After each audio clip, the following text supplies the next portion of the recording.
Welcome to Radical AI, a podcast about technology, power, society, and what it means to be human in the age of information. We are your hosts, Dylan and Jess. In this episode, we interview two of the editors and contributors for the new book, Your Computer is on Fire, that launched yesterday, March 9th, from MIT Press. As you may have guessed from the title of this episode, we are so excited to be speaking with Hicks and Kavita Philip. Your Computer is on Fire is a breakthrough collection of essays which explores how we can begin to fix our broken high-tech infrastructures. This book includes reflections on topics such as decolonizing the internet, sexism as a feature instead of a bug, the non-neutrality of robots, and much, much more. We had the opportunity to read the collection before this interview, and we have to tell you, we cannot recommend this book highly enough. So if you haven't already, go read it and go buy it. You can find the link to get the book in our show notes. Now, to introduce our guests for this episode. Hicks is an author, historian, and professor doing research on the history of computing, labor, and how hidden technological dynamics can change the core narratives of the history of computing in unexpected ways. Mar's multiple award-winning book, Programmed Inequality, looks at how the British lost their early lead in computing by discarding women computer workers, and what this cautionary tale tells us about current issues in high tech. Their current project looks at resistance and queerness in the history of technology. Kavita Philip is a historian of science and technology who has written about 19th century environmental knowledge in British India, information technology in post-colonial India, and the intersections of art, science fiction, and social activism with science and technology. She is author of Civilizing Natures and Studies in Unauthorized Reproduction, forthcoming from MIT Press, as well as co-editor of 5 volumes curating new interdisciplinary work in radical history, art, activism, computing, and public policy. This is one of the episodes where the guests on the show are scholars that we've looked up to for quite a long time and have always wanted to interview individually. And so the fact that we get the opportunity to interview them together about this exciting new collection was just very meaningful for both Jess and I. And one last thing before we start the interview, Dylan, do you know what is happening this week? Is it a certain conference that has to do with fairness, accountability, transparency, and that's all the conference has to do with. That's all the conference has to do with. That's actually the name of the conference is Fairness, Accountability, and Transparency. It is the FACT 2021 conference that is currently still happening when this episode airs. Which is amazing. I mean, that the speakers there, we've had some, honestly, it's been really cool for us because some of the people that we've had on the show, like Yeshi Milner from Data for Black Lives, and also Mary Gray and some other folks, it's been really cool to be like, we talked to you, and now you're keynoting at FACT. This is amazing. Yeah, it's a little bit unreal. And also, it's a little bit full circle because the reason why FACT is so important to us and to the show is because me and Dylan met at FACT last year in Barcelona, back when it was called Fat Star, before they did a timely name change. And if it weren't for this conference, this podcast wouldn't exist. That's right. We traveled all the way to Barcelona to meet each other when really we were 30 minutes away here in Colorado. It's always how it works. But it's very exciting for us to be able to celebrate. It's not the anniversary of the show. We'll do a big celebration for that in April. But it is cool to celebrate for this episode, which is such a big episode for us, to celebrate the anniversary of the beginning of this journey that became Radical AI. And now that we have been successfully gushy in this intro, it's time to dive right into our interview.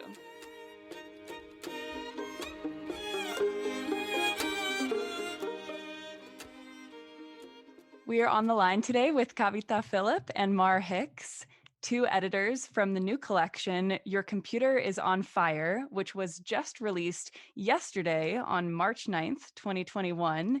So Kavita and Mar, welcome to the show. Hey, great to be here. Thanks so much for having us. Of course. And let's start off by just asking the first question about this collection. And Mar, I'm going to throw it over to you. What is Your Computer is on Fire? Well, it's kind of a weird title, so let me explain what it is. It's a book that's meant to get attention for so many of the problems that we're, facing right now, but problems that have been a really long time in coming. They've been fulminating. They've been sort of, making ripples before they made waves. And these problems, range from things like biased AI to racism and sexism in the high tech industry and all sorts of other things that we've known were big problems for a while. But it wasn't until recently we really started seeing our chickens coming home to roost, so to speak, and realized just what tremendous impacts they were having at all levels of society, not only impacting the groups most directly affected, which is not to say that that isn't very important, it is, but also impacting really everybody, impacting all of our major institutions, impacting our democracy itself.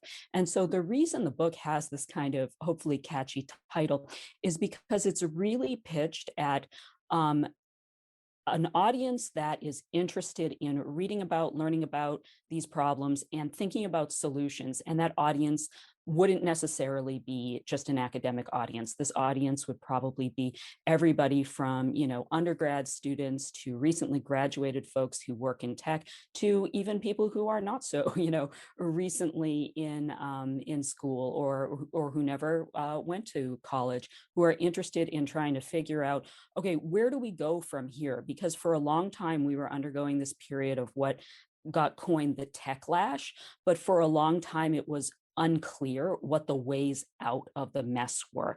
And I think now we have enough expertise, we have enough of a discourse about, okay, not only do we have to do something, but here are specific actions we can take. And there's actually a really long and well-worn set of historical precedents for the sorts of things we need to do when industries overstep their bounds and get overly powerful in this way. So we do have a playbook, not to say it's going to be easy, but this book is hoping to be part of the solution to some of these problems that we're facing right now.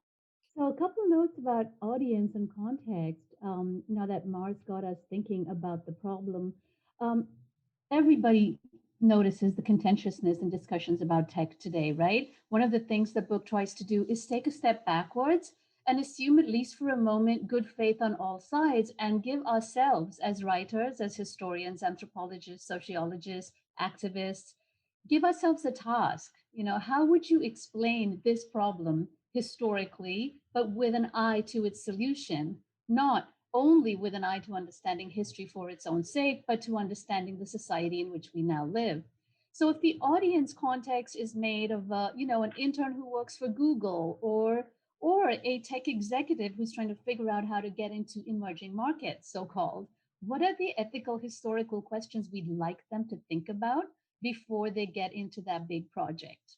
Now, if the audience is contentious, on the other hand, the context is amazing. Right now, the context couldn't be better for a book like this. We work in the context of incredibly supportive colleagues, cross cutting, productive, catalyzing conversations.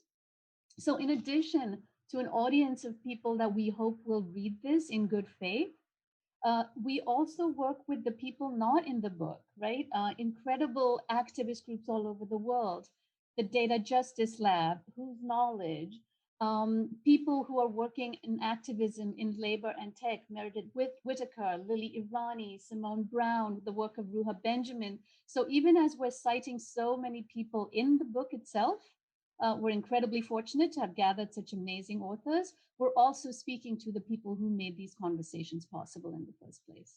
That's something that's really struck me about this collection too. So I have a personal story about this collection, which is that after we were talking about possibly doing an episode on this, I started looking through the authors of the collection, and I saw someone by the name of Dr. Andrea Stanton, and I was like, I just TA'd for you. So she's a professor of mine at the University of Denver. And I started looking through some of the other authors too. And so she's in religious studies, but you have folks from all these different disciplines coming together to talk on these issues. And I was wondering if you could talk a little bit about how you curated the collection and then also the importance of having all those different voices represented.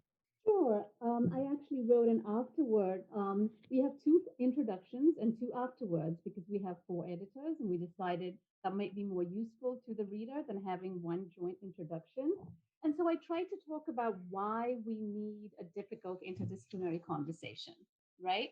Um, this is why we have people from so many different fields. It's because we're trying to stage the conversation we'd like people to have in their own context. As you pointed out, that professor is in your very university. Perhaps when you TA'd for them, you didn't have this conversation because the topic was, I guess, religious history, right?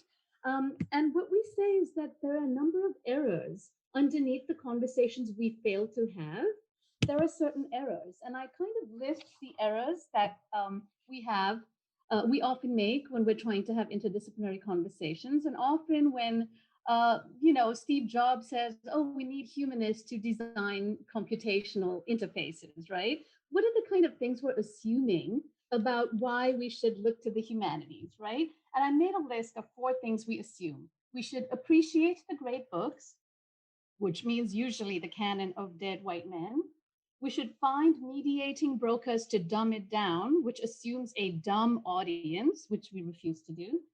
Third, we should mix and stir, which assumes hermetically sealed static bodies of knowledge in different fields we can just mix up and stir together. We don't assume that. We assume the fields of tech and humanities fundamentally change when you think them together. And four, we often assume we should, as they say, move fast and break things. We refuse to do that. We move slowly and we try to fix things or to think about how we can collectively fix them. And so those general principles led us to look for the people who would help us have those conversations. Yeah, I really like that story, and agree with everything that Kavita just said. And it strikes me, Dylan, that what you experienced was sort of the same thing that we were experiencing as we were trying to write this book and assemble the volume and the people in it. And that's that this is not a problem that is confined to any one field. So it's not confined to CS anymore.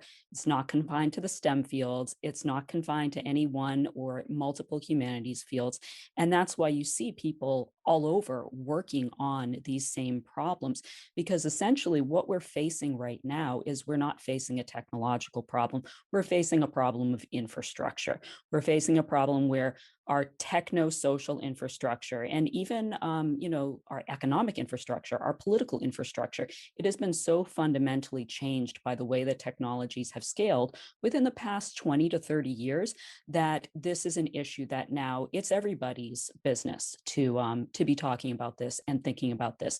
And that's not to say that everybody has the same insights, certainly not, or equal, kind of equal contributions, but it is to say that, we are seeing some incredibly sharp thinking and solutions coming out of fields that I think previously, maybe a decade ago, we wouldn't have even thought about as, oh no, that's where we have to go look for solutions. Or maybe some people would have thought that's exactly where we have to go look for solutions. But the popular discourse was, oh, leave it to Silicon Valley, leave it to CS. They can, they'll work out the bugs eventually if you just give them enough time. And we see that that was a very, very flawed understanding of how you get good infrastructure for a very large and diverse population. In terms of where we look for solutions, I'd love to read a paragraph at the end of Paul Edwards' chapter, Platforms Are Infrastructures on Fire. That's his title. And he says, this is where we should look for solutions. Quote, if Africa is the Silicon Valley of banking, perhaps we should look for the future of infrastructures there, as well as other parts of the global South. Yet, he says, despite the glory of its innovations and the genuine uplift it has brought, this future looks disconcertingly like a large-scale, long-term strategy of the neoliberal economic order. By enabling microtransactions to be profitably monetized while collecting the also monetizable data exhaust of previously untapped populations, these systems enroll the, quote, bottom of the pyramid in an algorithmically organized, device-driven, market-centered society, end quote. And so we also want to say the solutions are where you might not think to look, but when we look there, as in the various parts of Africa that have had French, British, Dutch, Boer, all kinds of colonialism inflicted upon it, and that has come out from a period of decolonization only to be slammed by this new thing we call neoliberalism, and to have data-driven monetization now define their futures, right? What do we gain from that space that teaches us about the future of tech? Not what do we gain from Palo Alto alone. And Kavita, you actually wrote a chapter or I guess an essay in this series that's titled "The Internet Will Be Decolonized." And so, a question I have for you is, what does it mean to decolonize the internet? Great point. And here I took the words out of the mouths of activists. And so, first, I want to say, I approach these questions with humility as an academic who learns from people in the field who fight these battles. And what I noticed is there was a conference, just as we were working on this, in South Africa called Decolonizing the Internet, right? And so I looked into it. And in fact, I have an image of the slogan from that conference. And I start out by saying, why are activists using this slogan, decolonize the internet, right? And so I want to think about why activists need us to decolonize the internet rather than why academics might. And I think that gets us around the problem of jargon, right? I mean, so many people find it difficult to approach humanities theory because we seem to use so much self-referential jargon. And I'd like to think of decolonizing the internet in terms of what the internet promised, the utopian solution of knowledge and infrastructure everywhere to everyone, what it in fact delivers, right? Very uneven information in an unevenly distributed future. And then think of how the kind of degree of imperialism and imperial institutions shapes the way we access infrastructures. And so for me, decolonization is attention to infrastructures, attention to who's getting knowledge where, and attention to all of the levels of communicative and physical infrastructure in between, the law, policy, activism, state governments. And as an example, in the last week, the world has been watching as India rolled out its new internet rules. They're called the IT rules. So they're really about intermediary liability, which means if you're a big tech company providing infrastructure or an ISP, are you responsible for the content that people put on there, right? So these are highly technical, infrastructural, and legalistic questions, right, that have to do with how the domain name system works and whether a government is allowed to break the domain name system in order to, quote unquote, keep its people safe from non-sovereign acts, right? And so to understand what it means to be a citizen of the global South, to be a person living in the wake of imperialism, we have to understand how these infrastructures work. Mar, before we turn to your contribution, I do want to start kind of at the beginning. So I think we've gotten a sense of like some of the topics that are covered in this collection, but at the top of it, you do have this introduction that says, when did the fire start?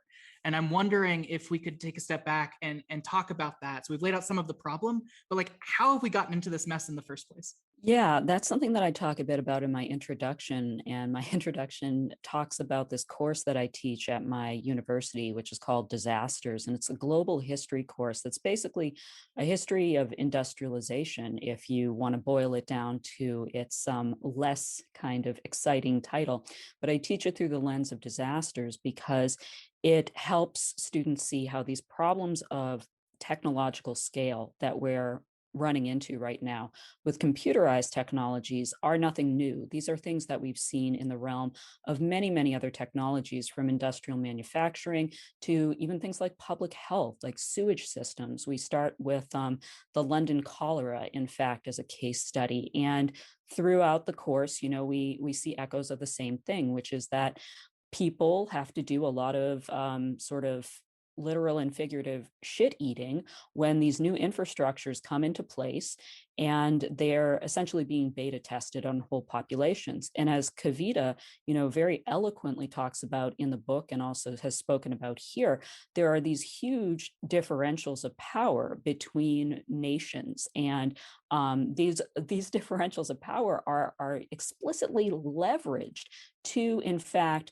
get technologies to scale up more and to become more profitable and to gain more momentum. So, for instance, when you see the harms that, I don't know, for instance, Facebook is doing in other nations, that isn't a coincidence. That is not just a bug in the system. That is actually how these technologies start to snowball, start to gain more and more power, because they're deployed in one context and not really thinking about what the potential causes or the potential effects or the potential harms might be in another, let's say national context.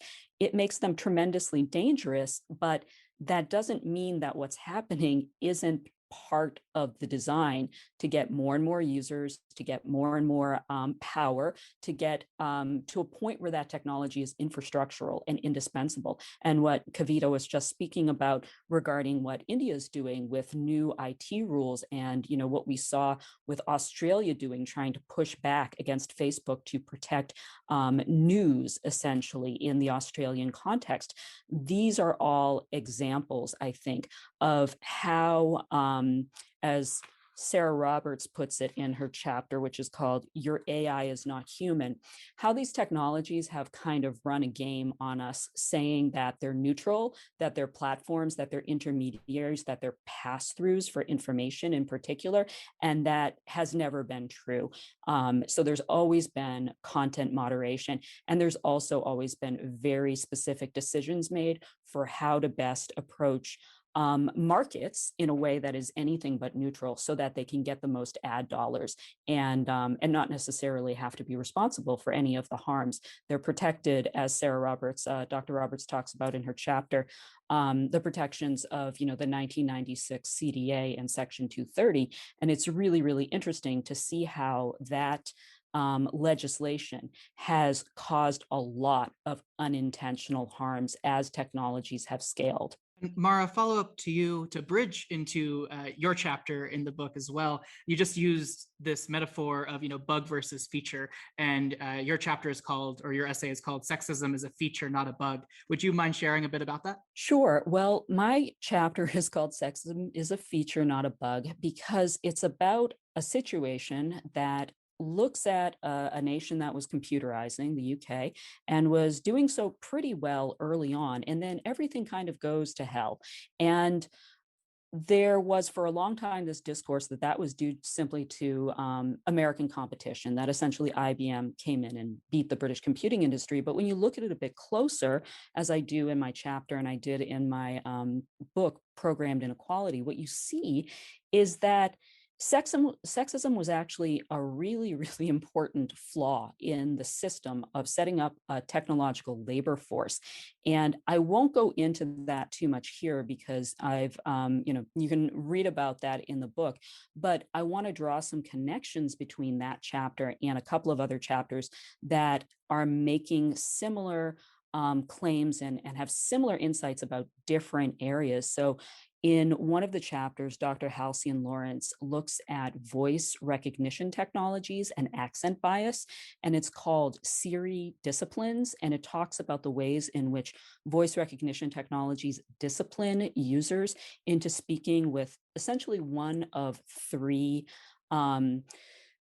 sort of what they claim are mainstream US accents, even though the numbers of people who speak with those accents aren't actually as high as the people who speak English with different accents. So Australian, United States, and British accents. And Dr. Lawrence shows how people who, like her, who, she's from Trinidad and Tobago, and she has to speak with essentially a false accent, code switch in order to be understood by these machines.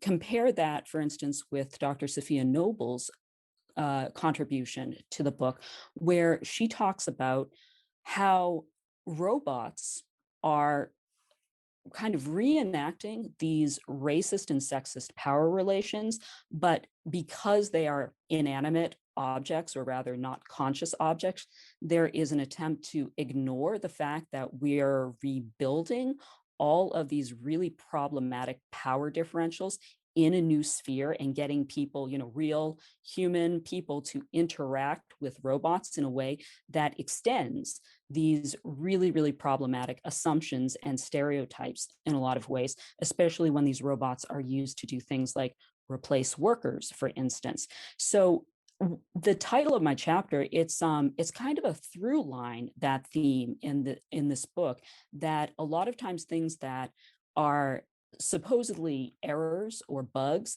they're actually really fundamental parts of how the system works. And maybe they didn't intend for that to be, as negative as it was, but taking that out isn't a simple matter of patching a bug. It's a feature. It's the way that the system holds together in a lot of ways, or the way that certain users get a lot of value from the system, while certain other users are completely left behind by it.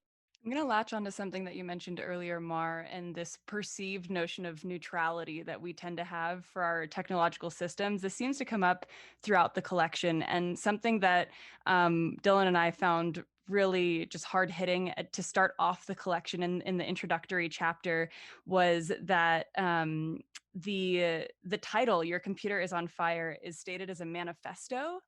And I found that really interesting. So I was wondering if Mar or Kavita, if either of you could speak to why the word manifesto stood out to the editors, and why you went with that language. Well, you probably noticed that the chapter structure, the title structure is X is Y, right? Every single chapter follows that structure for its title.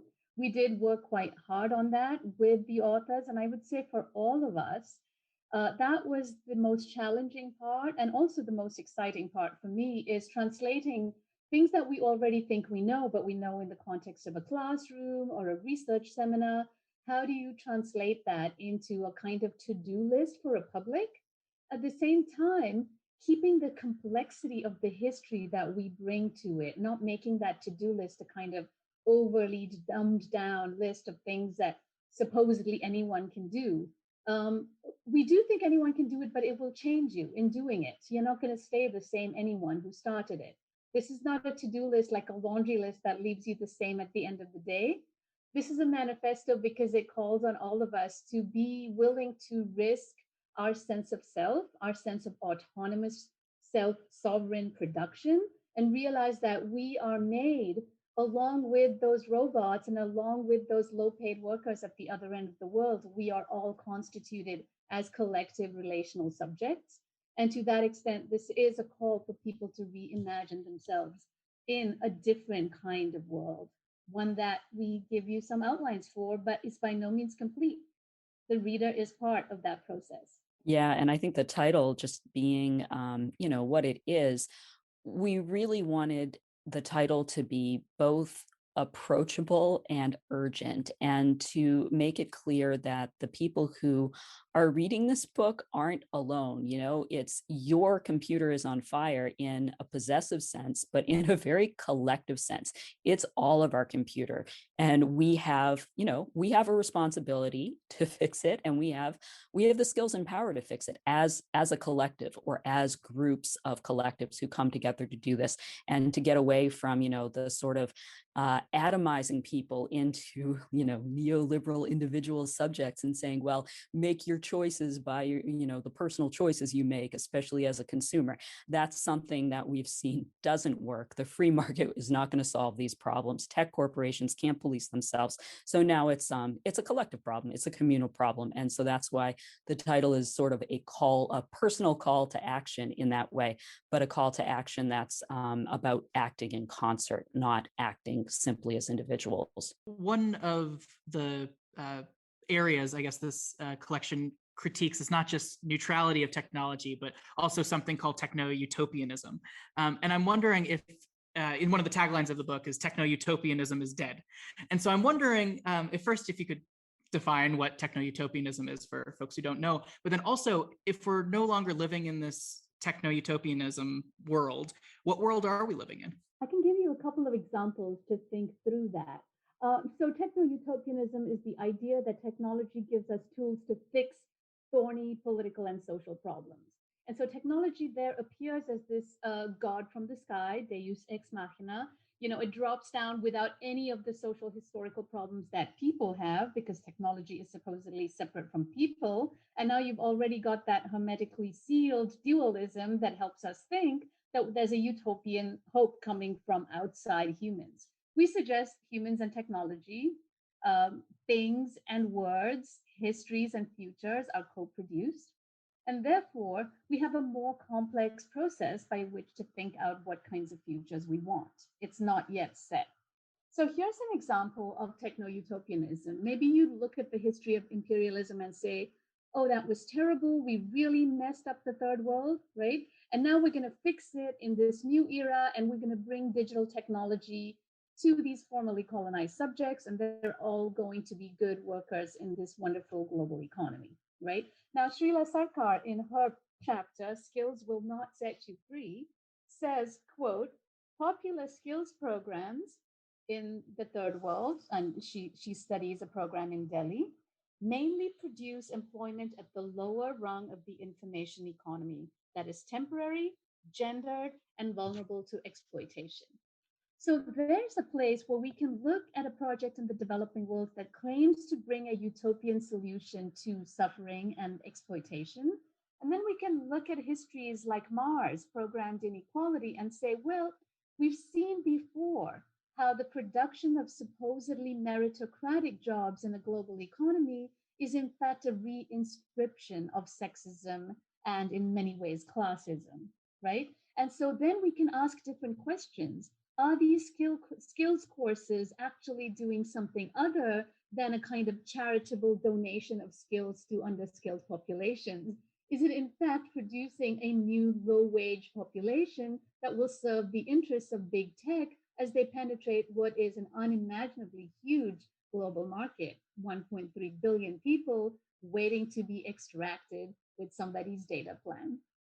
So you see how we have a simple ethnographic investigation that takes on different kinds of questions and global ramifications because we read these in tandem with each other. Yeah, and I love that you brought up Srila's chapter because it shows that so clearly. And again, as you point out, there's a through line in other case studies in the book. So while you were talking, I was thinking, not just about the connections that, my chapter has to Srila's, but also Janet Abate's chapter in this book called Coding is Not Empowerment. Srila's chapter is called Skills Will Not Set You Free. So even in the titles, there's some similarity, but they're looking at very different cases. And Janet's looking at coding camps and sort of reskilling programs that have been pitched in particular towards Black women and girls and Black people of all genders in the United States to say, look, you can retrain and you can essentially live, the Silicon Valley tech worker dream if you just learn to code. And what Dr. Bate shows in her chapter is that, in fact, again and again and again, for really decades, this has been going on. And not only does it not work, it's also somewhat enacted in somewhat of a predatory way a lot of times. So people end up in debt in a lot of cases to these coding schools or working, like 80, 100-hour weeks for far less than they would have gotten had they gotten, for instance, a CS degree at a university initially. And then the other thing that happens, and this is something that's a through line in my work, is that as Kavita alluded to, once you are able to make these skills essentially more common, they become less valuable. So the people who benefit from being reskilled or upskilled, they exist in a small group at a very particular moment in time. But in general, who benefits from the proliferation of these skills isn't the labor force. It's the corporations and the management who are trying to get more of these workers at cheaper rates and more easily so that they're more replaceable as a workforce. And so that if they try to flex their might as workers or say unionize, as we're seeing more and more tech workers try to do right now, that it's easier to simply replace them. You can't do that if the skills are a very scarce and valuable commodity. So there's a very, very important historical pattern of labor de-skilling that we really need to be attentive to, because the people who are the highest rung of our skills economy, it's not because of their skills. That might sound counterintuitive, but it really isn't. It's because of everything that's going on around them. And to a large extent, as Kavita and Srila and Janet point out, it has to do also with who they are and the prestige that attaches to them as people, the the privilege that attaches to them as people, not simply, oh, you have these skills or you're doing this, and so you're rising to the top of a meritocracy. That's really historically not what's going on, and it's not what's going on now either, and we're starting to see that more clearly. I'll add a couple of things to that wonderful elucidation of the links among chapters. The other chapters that really speak together are, for instance, Andrea Stanton's Broken is Word, which, as you can imagine, is meant to read also right to left, word is broken. And Tom Mulaney's chapter, Typing is Dead.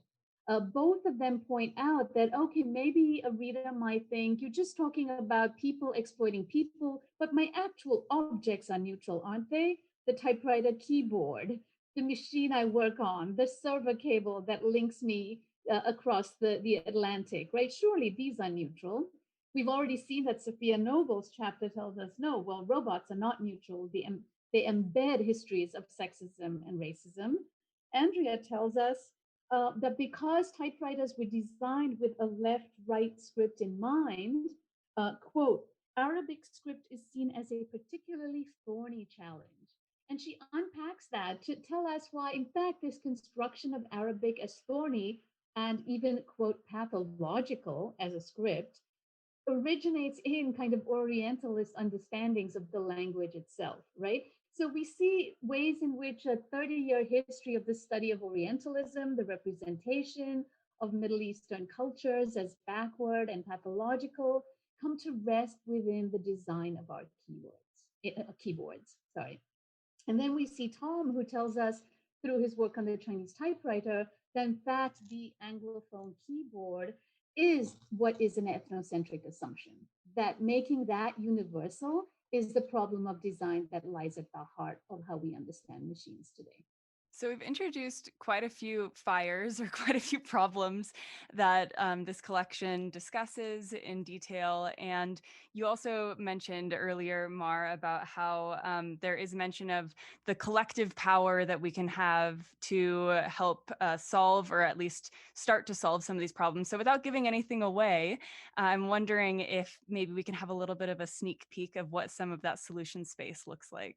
Sure. Yeah, I'm happy to speak to that. And I'm happy to give away as much as I can because, yeah, I would really like to see these problems solved. And you've gotten hints of some of the things that we need to do so far, especially through, everything that Kavita has been outlining regarding the history of colonization, the history of imperialism, the ways in which these global power differences have not just it's not just that they're not passed yet, they're actively reconstituting a lot of the power relationships that are getting built into our technologies. So one of the things is to, look for political solutions. And the book talks in detail about some of the ways to do that. And Kavita's chapter about decolonizing tech, decolonizing the internet, and really looking to activists and learning from activists, I think is so important.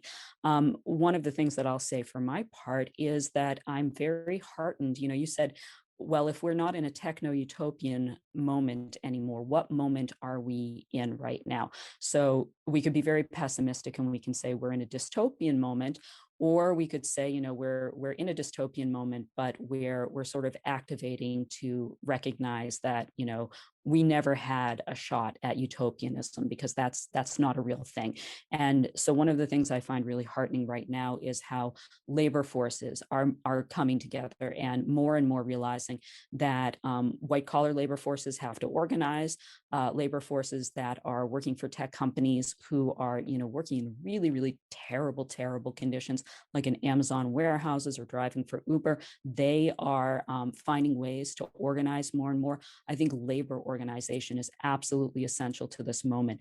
Looking from the US perspective in particular, we need to have two things, or at least two things, happening at once. And one of those things is the sort of bottom-up grassroots activism and labor organization, and then pressure on our elected officials to do top-down regulation of these industries, to break up industry or break up corporations that have become honestly so powerful that they have become pseudo-governmental almost. They are affecting the political contours of the United States and the world in ways that you might expect from a government, from government agencies, not private corporations.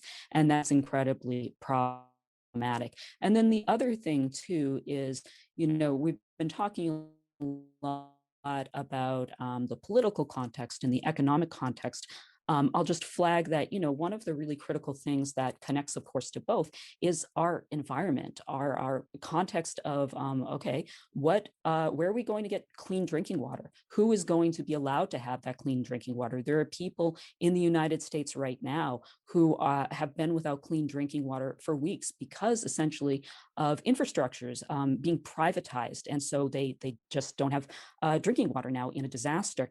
And Nathan Ensminger's chapter, The Cloud is a Factory, I think is really good on this issue of, okay, let's really think about how these cloud technologies, or how computing technologies that seem relatively clean, they seem somewhat ephemeral in a lot of cases when we're talking about software or we're talking about information, how they're anything but. They're rooted in very similar industrial logics, in similar ways of leveraging and honestly abusing the infrastructure of our environment. And it's making things much worse in sort of exactly the ways we don't want at exactly the moment we don't want. So if I were going to, give one catchphrase for what kind of a moment we're in a moment of, resistance. We're in a moment of maybe approaching something like a computing revolution. We never really had a computer revolution. We use that term a lot, but the power structures didn't change. That's not a revolution. So maybe we're approaching that moment. I don't know. One can hope, right? Yeah, I love that. We're almost out of time, but I'll underscore again how, these X is Y structure chapters are not complaints as much as they are pointing towards revolutionary solutions. For example, Corina Schloms, in her chapter, Gender is a Corporate Tool, outlines how IBM's Thomas Watson managed IBM like a quote unquote family and what that does. And here's a line from Corina's chapter. Watson's model of equal individualistic workers meant that workers always confronted management alone. This weakened their position and deprived both men and women of a say in IBM's corporate affairs. And so this reminds us that looking at people as individualistic, atomized workers doesn't empower them, right? It is underscoring the way that collectivity empowers all of us, and that these kind of gendered, race, class-based, imperialism-focused analyses actually are not just complaints. We're not just a bunch of people whining, but we're people trying to figure out how to work this together. So I'll say a bit from my uh, final chapter where I say, okay, if we shouldn't break things, move fast, mix and stir, what should we do? And I say, what we can, as historians, sociologists, anthropologists, what we can tell you is that language, history, and politics matter, right? We can tell you what we think matters, and then it's up to us to build this conversation and practice together.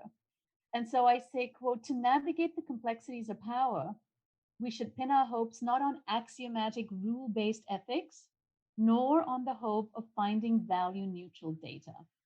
We should look instead to the conversations we need to make, I say, among technologists, political theorists, activists, and academics. And so this revolution comes in conversation and exchange, as difficult as it is. We urge you to take this book to your own workplaces and have those conversations in ways that might be completely different from ours, but will be in dialogue with the histories that we summon up, we hope.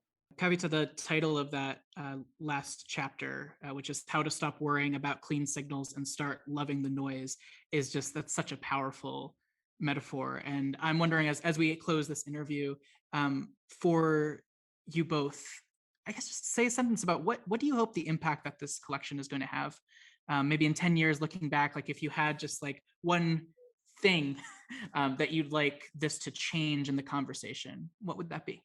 Well, I want to say to people, don't be afraid of complexity. That axiomatic rule-based ethics has been so powerful. You know, if you look back to any supposedly thorny period in science and technology, we seem to come out of it with a set of rules and we think we've solved it, right? So human subjects research. Okay, I've got my IRB permissions. I'm going to go, be ethical. Okay, great. But are you really having difficult conversations in the context that you're working in? We had LCB, Ethical, Legal, and Scientific Impacts of the Human Genome Project. And once again, we had ethics commissions, but we didn't necessarily have some kind of difficult conversations that we could have had. And again, I would say in this proto-revolutionary context, we could have all kinds of discussions if we didn't flinch from the complexity of the influences and the possibilities of the multiple futures ahead of us. And there I'm really inspired by my youngest students. The undergrads coming into our classes are just incredibly fearless, and they're not afraid of taking things apart and building it up together. So I would say I take my cue from the next generation, and we're here to follow, not lead that conversation. Yeah, I 100% second all of that. And I'll say that really, I wrote this book largely for my undergrads, with my undergrads in mind, and the sorts of questions that they were asking in the classroom and the sorts of really thorny, difficult, moral and ethical problems they were having. They're mostly engineers. They're mostly people who are training to go into CS and other engineering fields. And they would say, okay, what do we do? What can we do? They saw the problems. And once they, understood the complexities, they really, really wanted to not live their lives as, conscientious cogs in a broken system. And so if there's one thing that I hope this volume does, I hope that, and we do try to do this. It's not all a downer, a title notwithstanding. I hope it gives people hope and starts to help them realize their power. They have power. We have power to change these systems. And it's very hard to see that we do until we really start exercising that power. And so I would just hope that, if nothing else, this volume gives, people who are maybe similar to my students, the idea that they're not trapped and they don't have to think, oh, if I don't do it, somebody else will do it.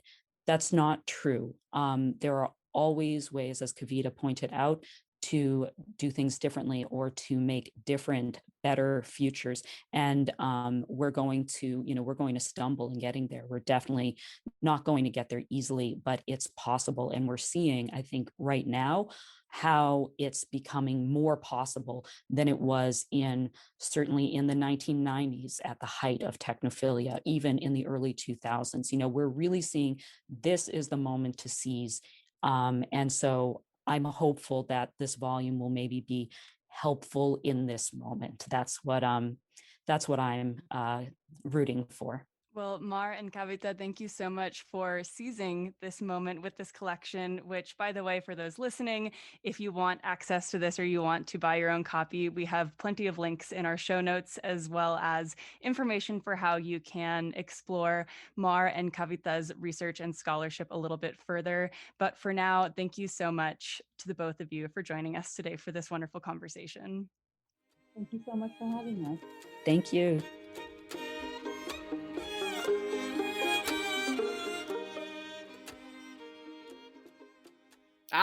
Jess, what an awesome interview, an awesome collection, and I'm so excited that this collection is out in the world right now. And like, it's a few days after we recorded the interview, and I'm still like, I still have chills from some of the things that Mar and Kavita said, and I'm wondering first if you feel the same way, and second if what stood out to you in this interview now that it's been a few days since we conducted it.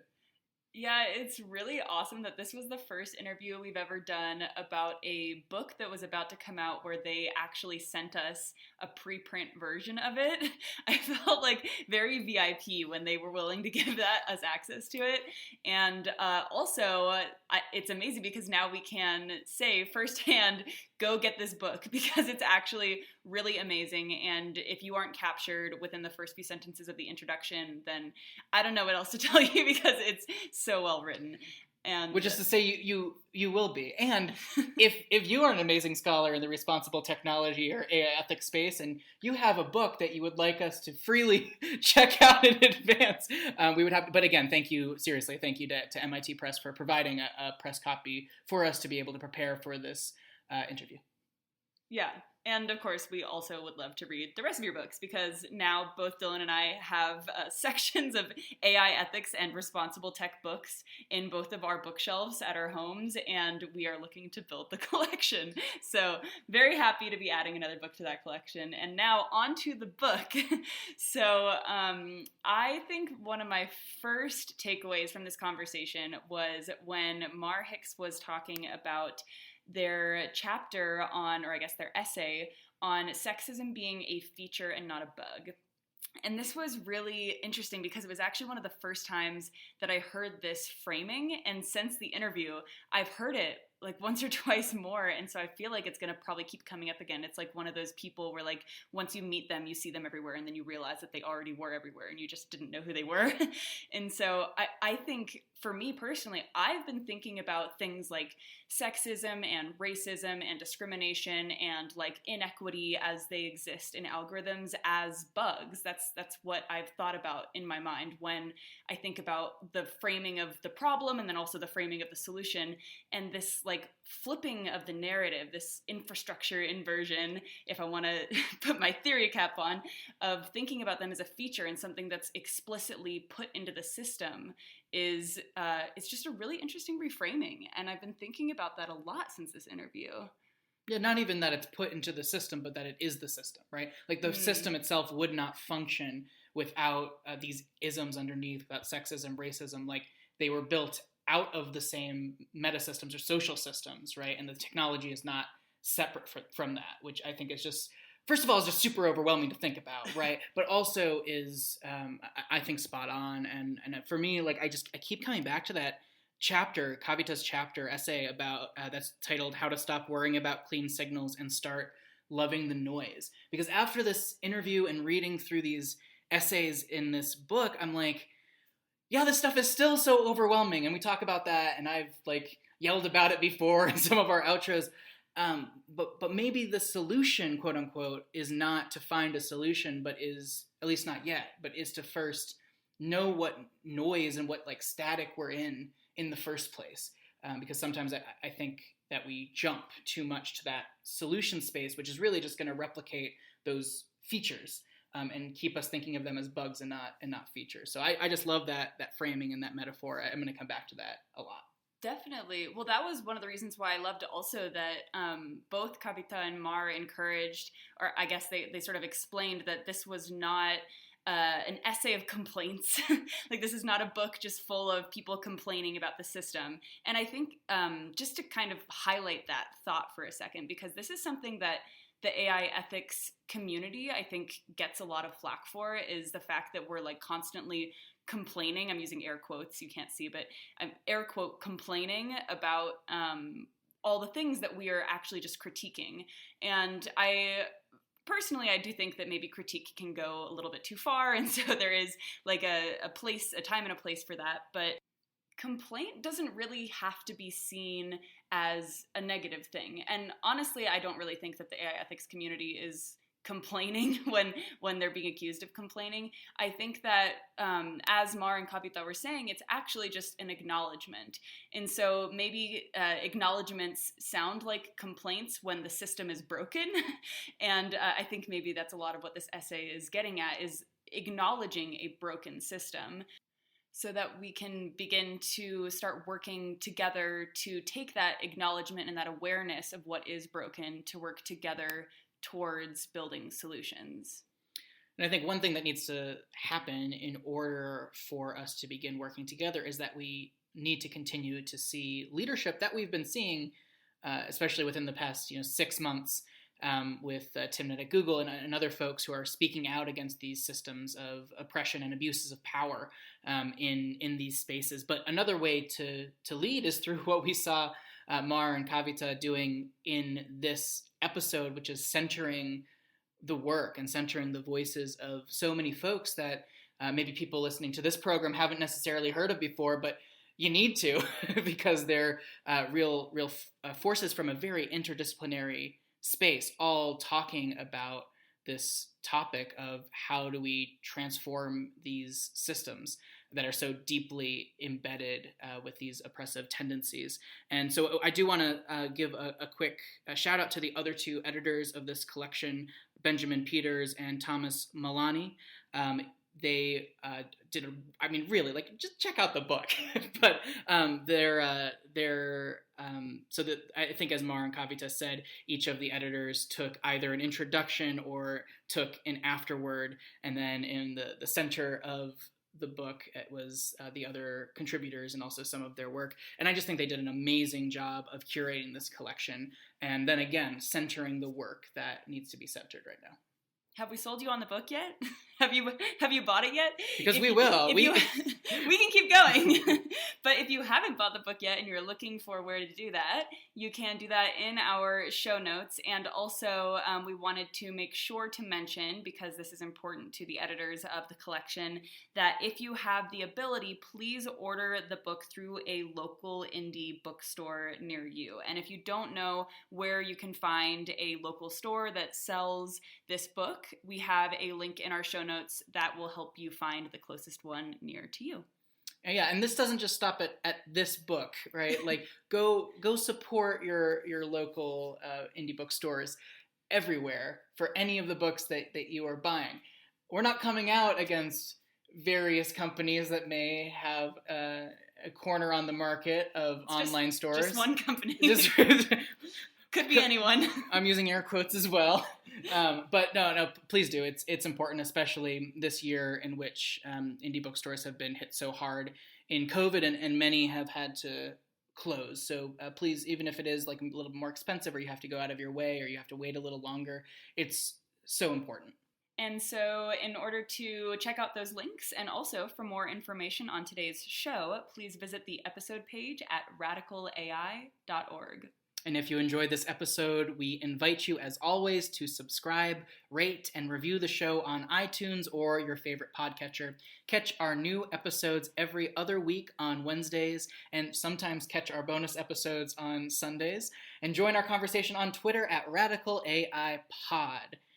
And I feel like I've said "and" a lot here. But as always, I'm going to replace the "and" with the "but." But it's not. It's yes and. Yes and as always. Stay radical. We like to follow the rules of improv here. Radical AI. Everything's